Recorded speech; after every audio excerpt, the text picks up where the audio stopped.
Hello and welcome to the most popular podcast, a fun discussion about pop culture with a unique Australian perspective. I'm Amanda Bacchi and joining me as always is Dr. Paul Mason. Howdy, howdy. Hi. So we're going to jump straight in where we left off last week, which was with our Justice League teams. So everyone kind of loved yours, so that's good. With Dennis Rodman? Yeah. You can't all show up at Dennis Rodman's house. We're not going to let you in. Yeah. All right? That's what I'm saying. Okay. You can go in the tool shed. That's fine. That's fine. Anyway, So Brad chimed in first with The Guardian, Steel, Green Arrow, Black Canary, Captain Marvel, Shazam, Solomon Grundy, Zatanna, and Red Tornado. So Brad, being that he knows all the DC pantheon, he's gone with all these rad sort of B-grade, off the wall, not your normal characters. That's pretty cool. Yeah, I like we should that clarify though to those that didn't hear last week. Shame on you. Go back and listen. Yeah, damn you it. sons of bitches. But basically, God damn it, explicit rating. Yeah, no. But what I'm saying is, we put to those out there, you fellow listeners, if you were going to form a Justice League based on the new DC Comics announcement of their Justice League pocket groups, who would you put in your own team? So based on the news of No Justice. That's the correct. new series coming out soon. Fantastic. So yes, Brad went a bunch of really cool characters, some of which appear on Legends of Tomorrow. So I'm sure Brad, I know Brad's a big fan of that show. So there you go. He also made an Australian version. Okay. With Tony Lieutenant Abbott? Smith. No. Get out. No. That's the Injustice Society. Sorry. Continue. Lieutenant Smith, who is Southern Squadron. Shout out to Gary Challoner. Yep. The Panther, the Shadow from Frew.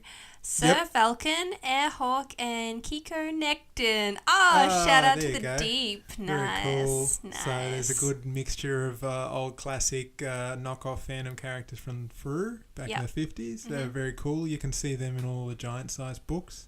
Southern Squadron was published in the 1980s and did some national and international success when it first came out with Cyclone Comics. Yep. And who was the last one apart from the Deep? Sir Falcon and Airhawk. Yep, so Airhawk was, I think he's referring to Airhawk from the Flying Doctors. That was the John Dixon comic strip, which again was published internationally as well as nationally. Yep. And there's a really obscure TV movie that Brad tells me is not very good. You can also get it at your local library. Can you? Can we have a look at it? Yeah, I'll get it tomorrow. It's fine.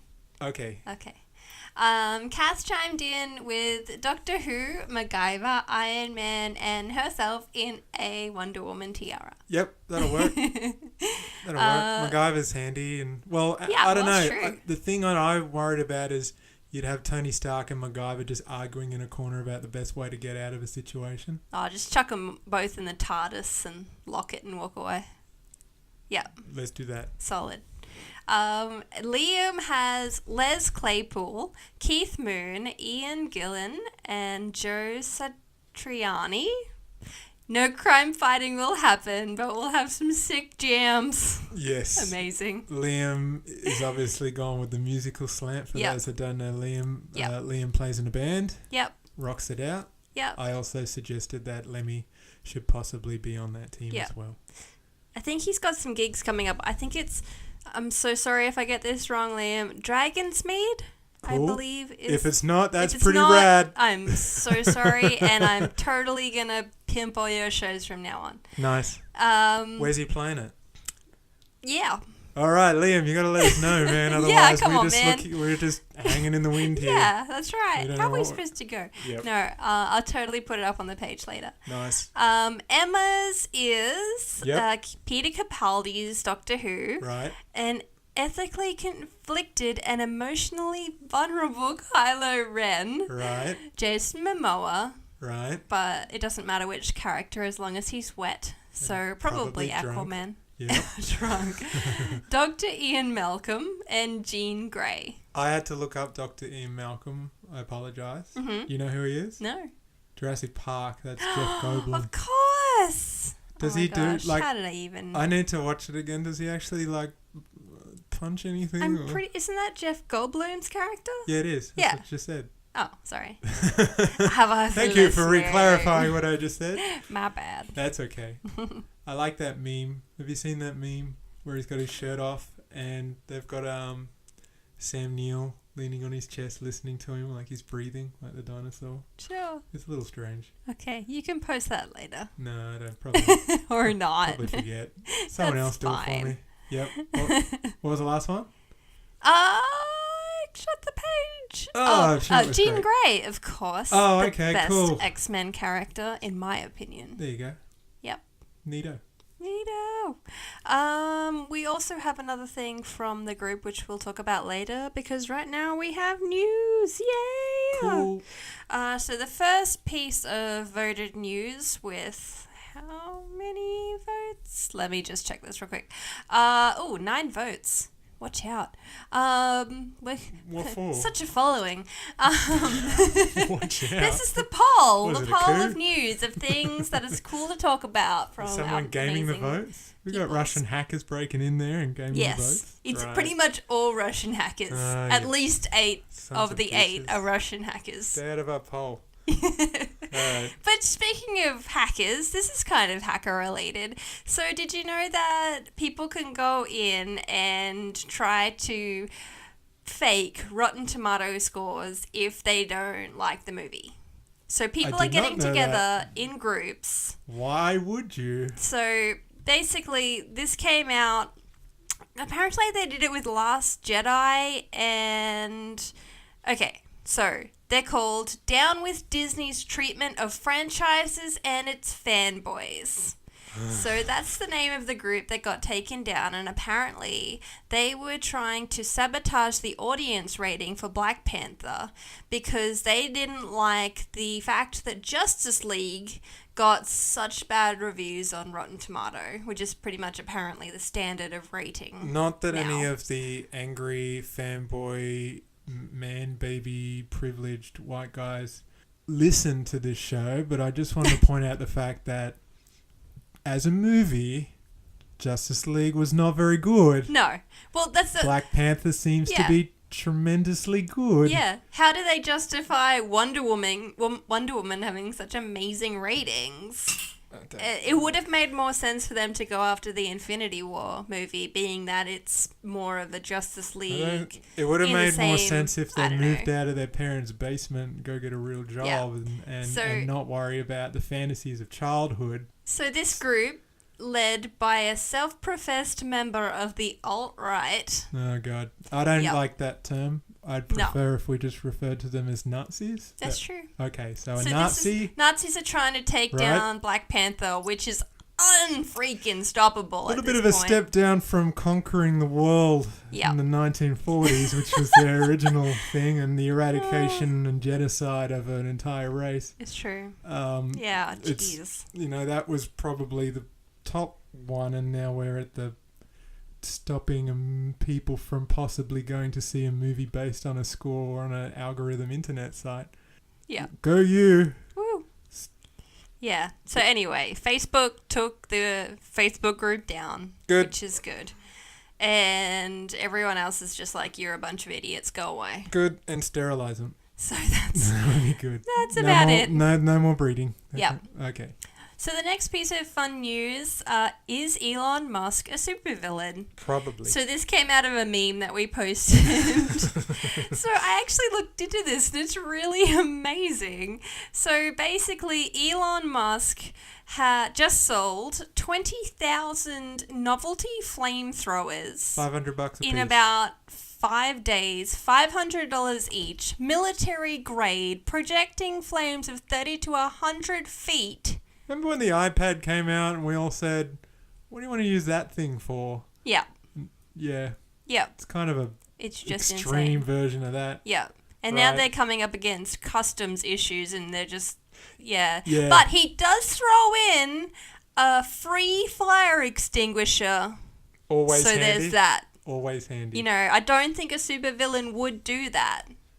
I don't think he'd be like, I want you to be safe while shooting flames 100 No, feet. supervillain might. He might, here's a deadly weapon and now, virus, and here's the cure, and then charge more for the cure. No, it's free. You get it free. Oh. Yeah. That's rather I nice know. of him. It's rather obliging of you, Mr. Elon Musk. Thank you, sir. So I heard that he's had to change the name. Yeah. Not a flamethrower. Is Because the just name. flamethrower wouldn't go through customs. So it's called not a flamethrower. Right. Yeah, genius. What would you Billionaire call that? genius. Yeah, what would you call your flamethrower that's technically not supposed to be called a flamethrower I would call to it get through customs? oversized novelty lighter. You still wouldn't get it through customs. Oversized novelty light. Oh, I Flash. got nothing. Flashbang. Boy, this is hard. Yeah. Yeah. That's why Do you know the people genius. are selling that on eBay now for... Guess how much you can buy one on eBay I don't now? know. How much? $20,000. That's some markup right there. Yeah, 500. Dang. 500 was the original, and Yeah. yeah. Well, they're all tell 'em lies. they're They've all got dreaming. serial numbers, so Yeah, I'd rather jousting sticks.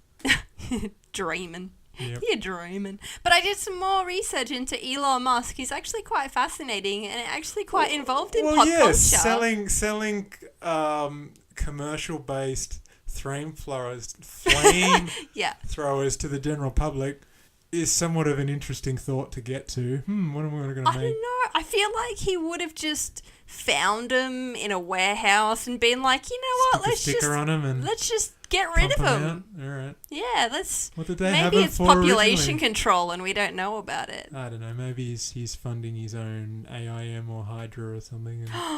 And just maybe it didn't work out and he just had surplus gear. Yeah. All right, fellas, pack it up. Probably. Pack it up. Yeah, well, most of this stuff that I found when I was researching him, he's just like, you know what? I really don't give a fuck. I'm just going to make all this shit myself and just throw it out there. Bleep. Bleep. What was... It's amazing. Did you know that he was the one of the people who founded PayPal? That's how he made most of his money. Oh, He was okay. the inspiration for Iron Man 2, and he was in that movie. They filmed it inside and outside of SpaceX. What did he inspire in Iron Man 2? Iron Man. What? Which one? Iron Man 2. Yep. What about him? I have no idea. That just says... I was going to say, because Iron Man was Okay, 1963. I'm sorry. Musk provided a large amount of inspiration for the Hollywood character Tony Stark, aka Iron Man. In fact, parts of Iron Man 2 were actually filmed inside and outside of SpaceX. Musk even has a cameo in the film. Okay, so who wrote this article? I didn't...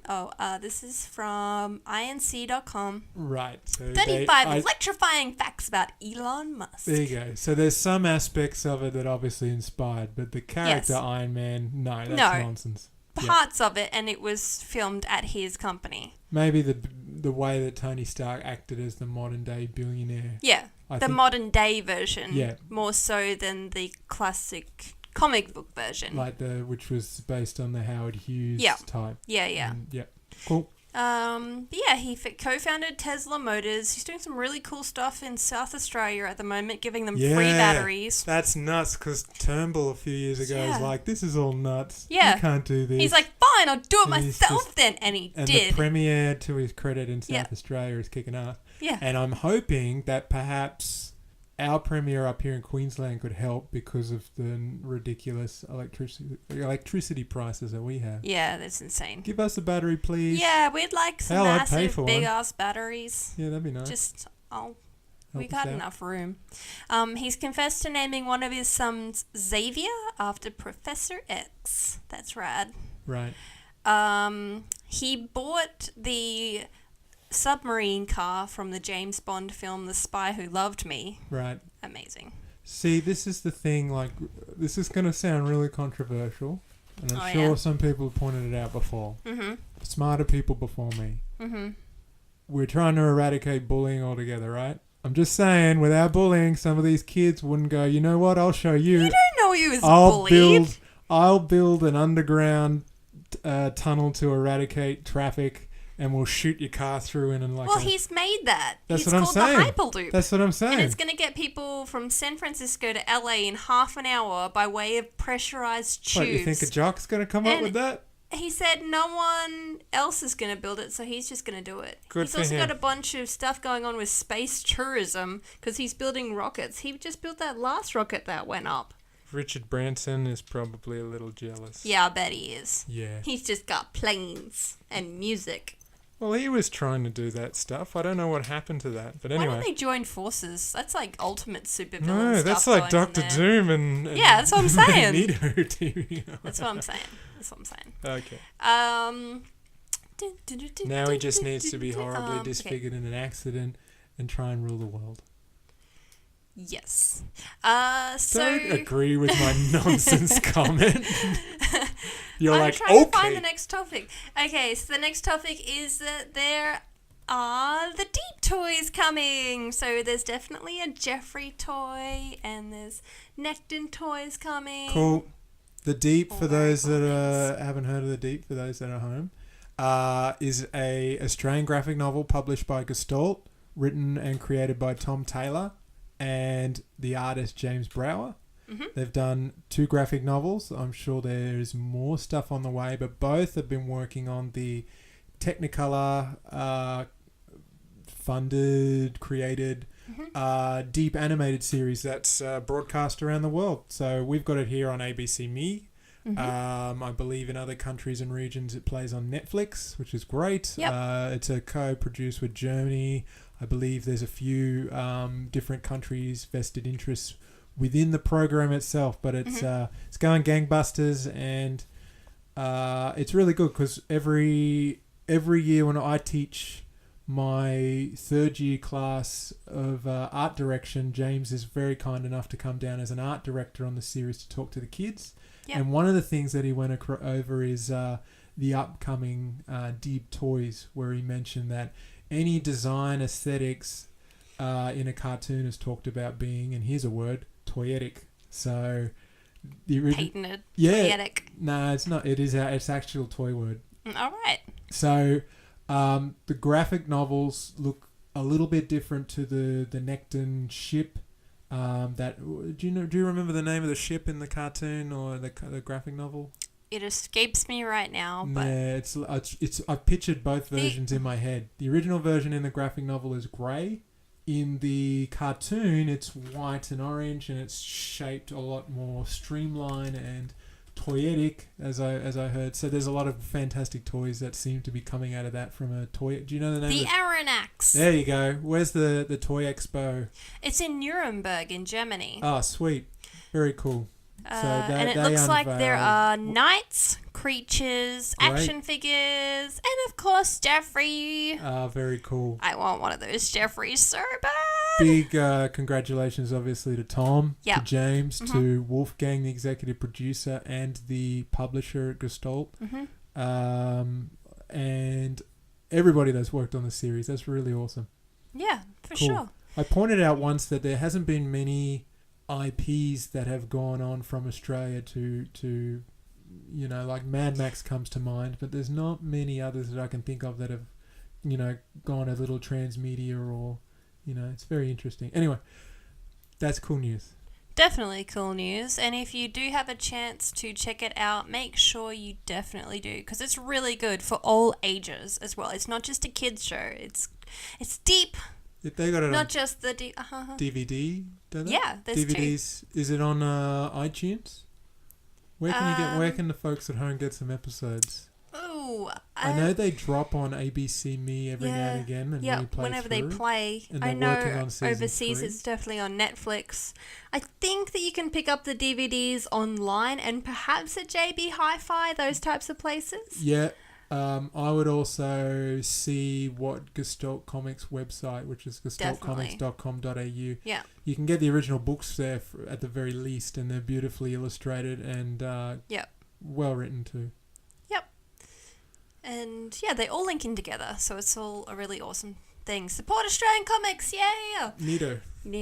Moving on, supporting Australian authors, Brad and I are incredibly excited about the announcement of the 3 Secret Cities book by Matthew Reilly, which is the next book in the Jack West Jr. series.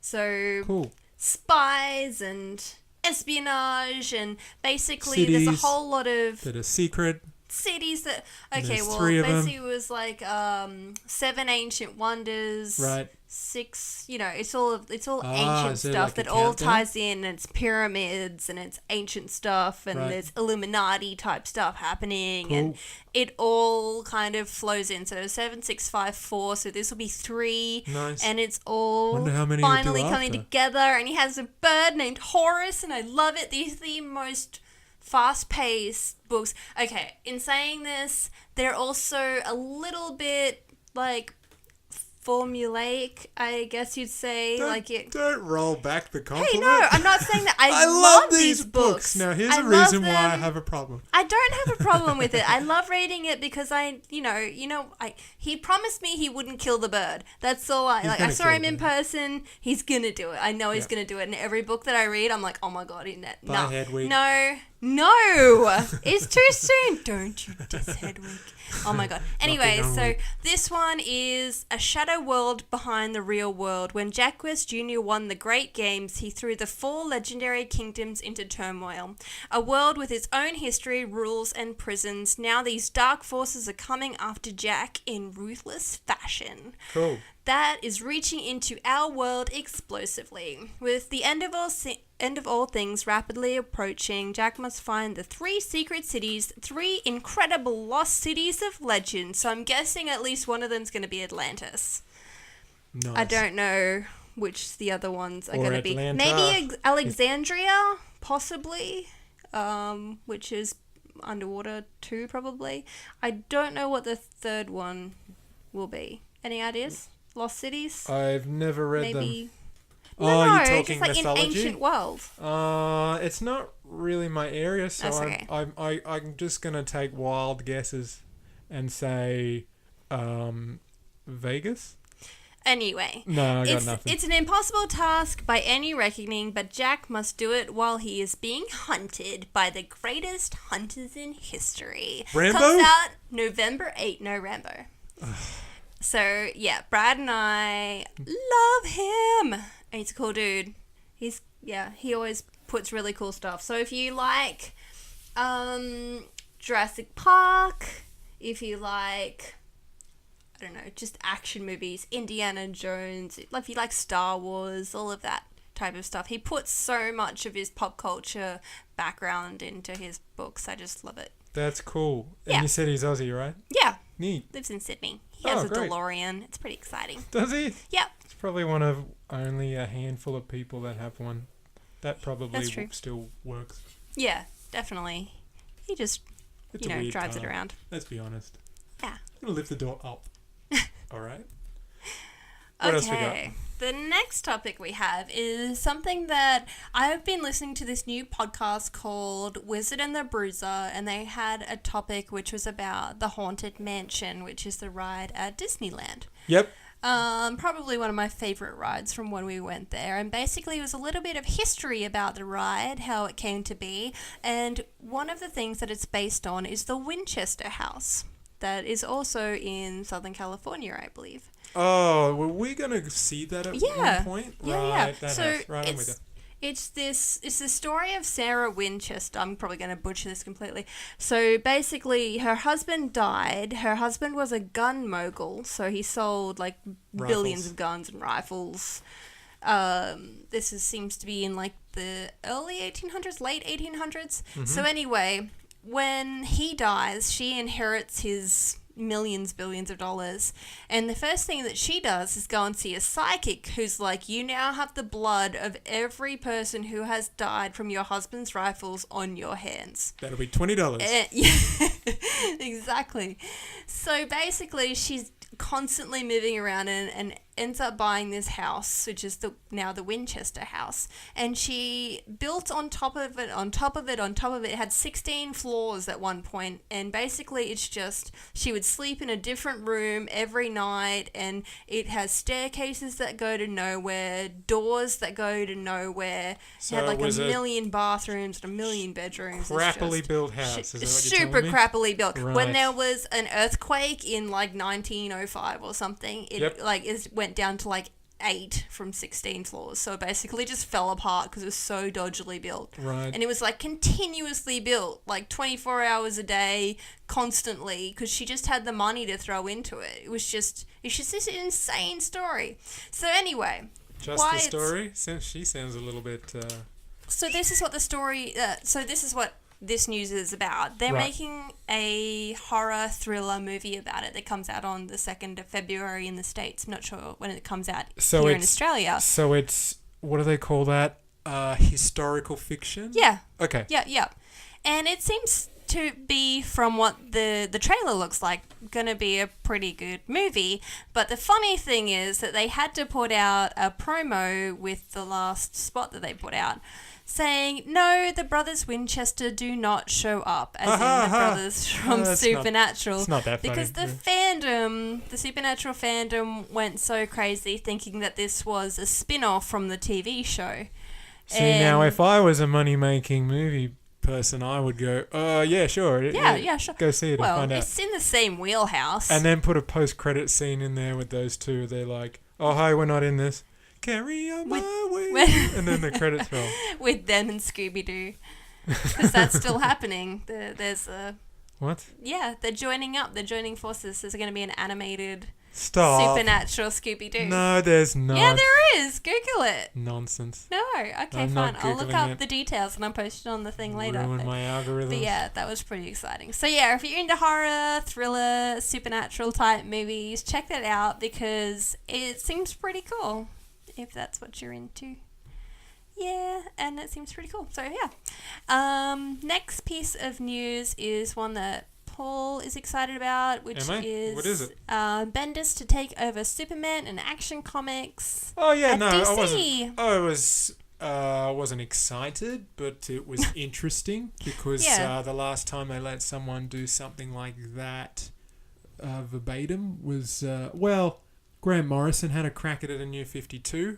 I know that John Byrne is the one that everyone keeps pulling up because specifically they're calling it Man of Steel. Mm-hmm, yeah.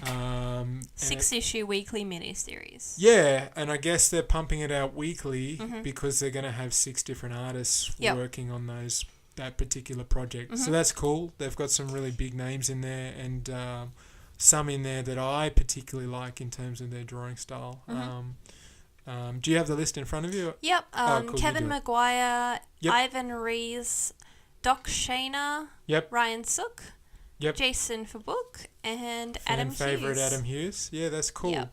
And there's supposed to be a prelude which is pretty neat. It'll have I'm going to butcher this gentleman's name. Here we go. It's Jose Luis Garcia Lopez. Oh, yep. Yep, who did all the classic 80s look of the characters. Whenever you see a lot of DC marketing material with the classic look of those characters, it's always his artwork. So that's kind of neat. The fact that obviously, Bendis must have the best deal in comics to be enticed to leave Marvel. Yeah. And this is some of the stuff that's starting to boil out of this. It sounds like they've done him a really big deal. Mm-hmm. It reminds me a little bit of when Kirby left Marvel in 1970. What'd they give him? Well, he was very disenfranchised with Marvel during the mid to late 60s in particular, mainly because Martin Goodman, that owned the company at the time, kept promising royalties that never seemed to be materializing, and Stan Lee in the media kept taking all the credit for all of Kirby's work.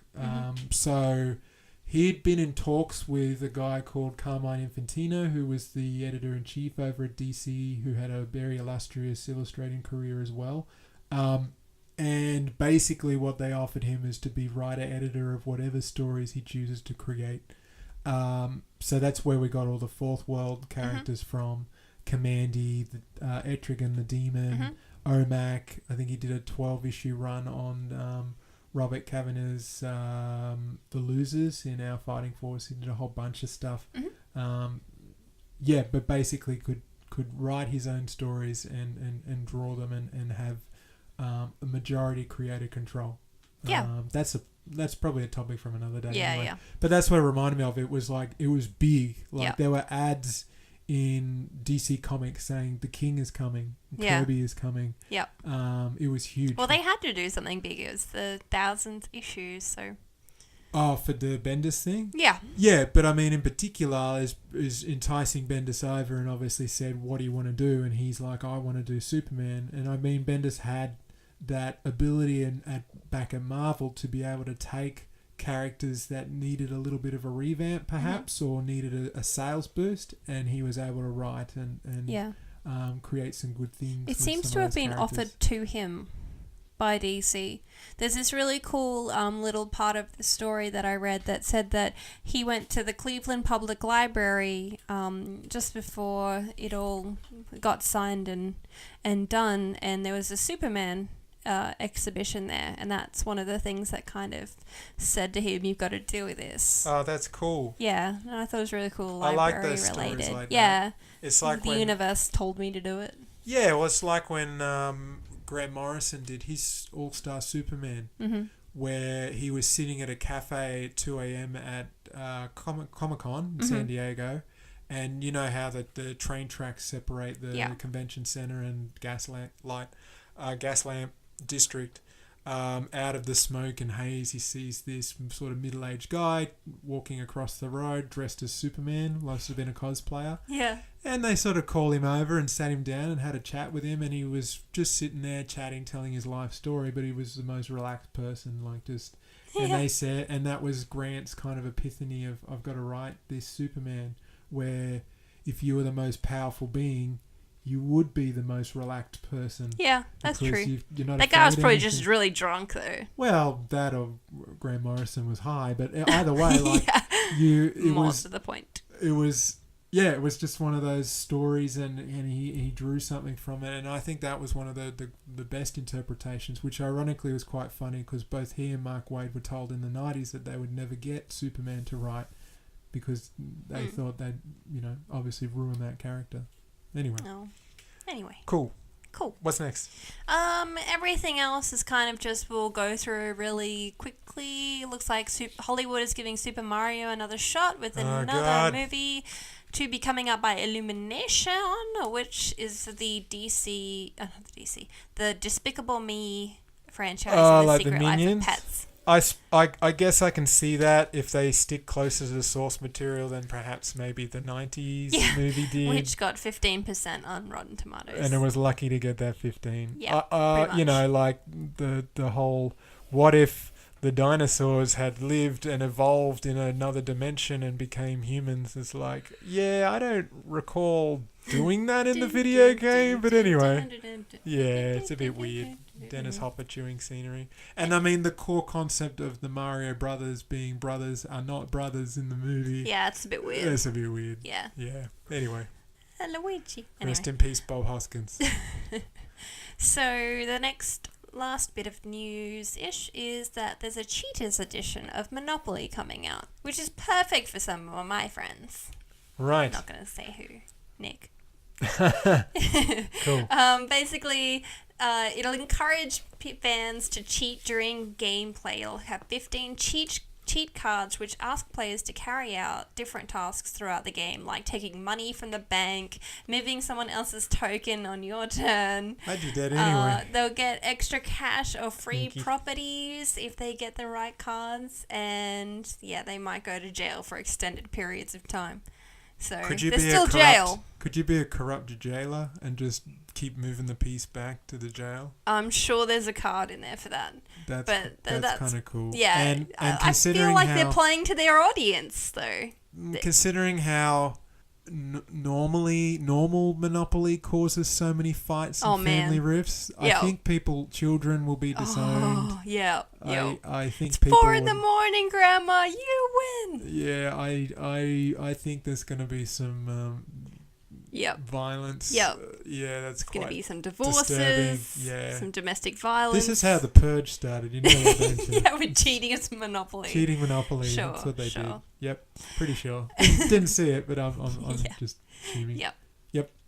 What else you got? Sony's TV and film assets may go up for sale. Don't know how true or not true this is, but it came after the chief executive stepped down to the CFO and their stock went up. Right. So, they've had a lot of problems for a while. I know they had a couple of people in charge that greenlit a whole bunch of movies and tried to kickstart a whole bunch of franchises that fell flat. Yeah.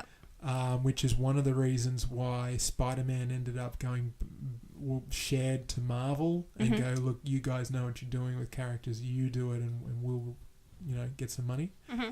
And obviously Ghostbusters was one of those things in the mix. Yep. So that's interesting. I doubt very much from what I've been seeing of people going, oh, cool, then Disney can buy that. I think Disney is still, well, obviously the government is still looking over what that deal is with Fox and whether that's they can put their rubber stamp on that. It just means that it's going to be quite interesting if another company buys Sony and therefore those properties and how that relates to perhaps say, movie makers with the Spider-Man franchise, for instance. Yeah. And I guess if it's Disney another buys it as well. Yeah, then they'll own everything.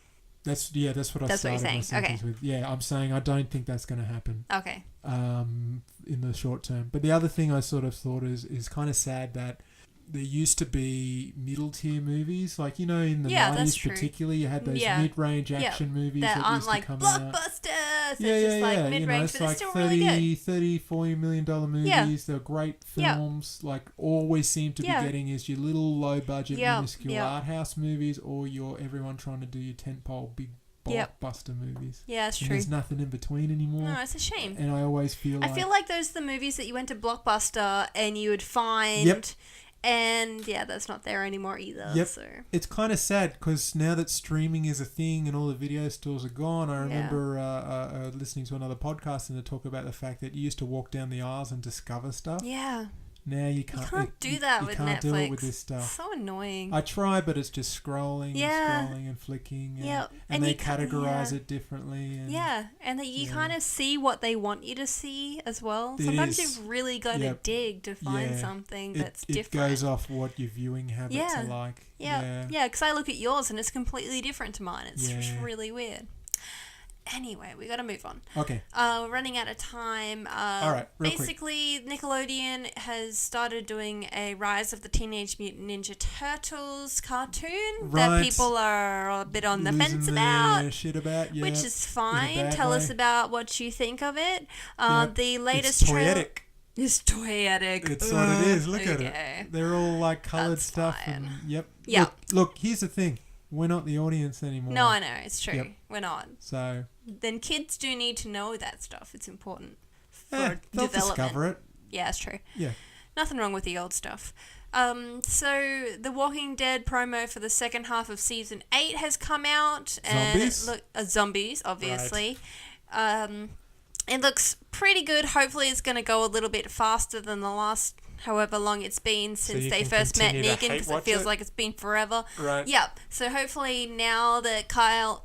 apparently something came out that was maybe Kyle might not be dead. So says Robert Kirkman. Yeah, I'm wrapping it up. I'm just saying. Whatever Robert Kirkman... it looks pretty much like he's dying to me. And I can't think that he'd get out of a Walker bite to the stomach and survive. How long do you think the show's going to go for? Do you reckon season 9 will be the last one? No, I think they'll keep going. But they've also, like we talked about last time, they're in talks to have go-betweens, like Morgan's going over to Fear the Walking Dead. Right. So, and maybe Carol as well. I don't know. I read that somewhere. It's a little bit weird. But that's the spin-off that's not comic book based. Rise of the Walking Dead. Yeah, well, with this one, Life and Times of the Walking Dead. Yeah, pretty much. It's like, are they going to kill off Negan? I don't think they will. I think they'll stick with what's in the comics. I really hope they don't kill him off because I love the comic storyline, and I think that they should just go back to that and stop being crazy. Anyway, if anybody wants to come watch it with me so that we can watch it together, totally up for that. Let me know. It comes out at the end of February. So Ernest meets the Walking Dead. Yeah. So the last topic for today, and I know it's been a long pod, you guys, thanks for sticking in there, is the chat about that Caden brought up, who has the oldest comic.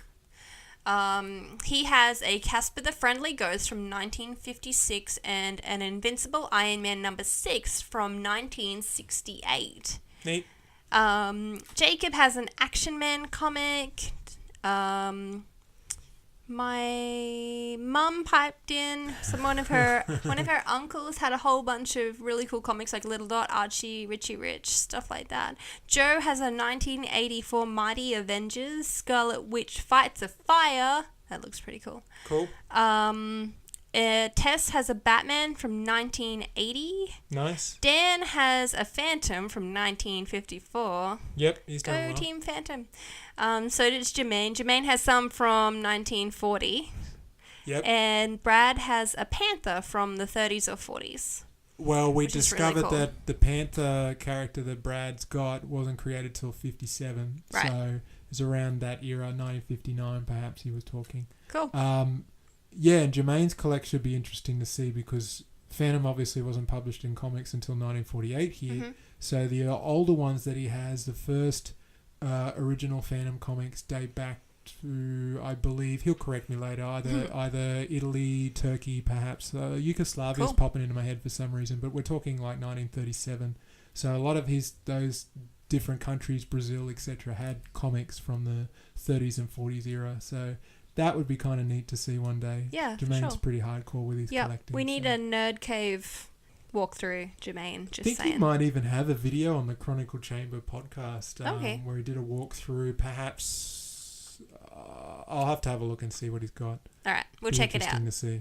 Yep, very cool. But that's all the time that we have for today. We will have some news. Oh, I'm sorry. Okay, go. The only piece of news I had was the Planet of the Apes. It's the 50th anniversary of the Planet of the Apes, and Boom Studios are doing a graphic novel based on the original script of that film from the 1950s. Yeah. It was written originally by Rod Serling, who was the creator of The Twilight Zone. Oh, cool. Yeah, so that script was evolved into what you saw on screen. Yeah. It was a lot different because the Rod Serling script was based on the novel, and the apes live in a more modernized city, and they're wearing suits and ties and things like that. So it's not like the village and the it's more Twilight Zone. Yeah, exactly. Yeah. But I think the original film kept a lot of his original twists in there. He was the king of the twists. Like if you were a fan of Black Mirror, it's the kind of the grandchild of the Twilight Zone. But the twists like the Statue of Liberty and some of those things. So that'll be neat to see. Find some information online there. I've seemed to have misplaced my piece of paper now. Yeah, I know that there were a couple of other stories that people posted about Highlander reboot and about the Jurassic Park 2. Claire's not going to be running in her high heels like she was in the first one. She insisted on that too. Really? Yeah, she was the one that said, I want to do this. It would be a cool visual scene of me running in high heels. And then people are like, you can't do that. It's not possible. It's like, that's unrealistic. She just did. Yep. Let her do what she wants to do. Yeah, that's right. But I know there are a few other things. I'm sorry, but we have run out of time. Make sure you jump on over, if you haven't already, to the most popular podcast and web series Facebook group. It's a closed group, but I will accept you if you do want to join. And you send $50 to the following address. Damn Russian hackers. No. Anyway, that's all the time we've got for today. I'm Amanda Bacchi. I'm Amanda Bacchi. No, I'm not Amanda Bacchi. I'm Paul Mason. And you're at masoncomics.com. I'm at backflipbacchi.com. .au. I'm also at .au. You're at .au. I'm not at I live in .au. We're just Australia. rambling. It's like way too late now. I gotta go to bed. Good night. You're rambling. I'm done. Good night. Okay, good night. Good night.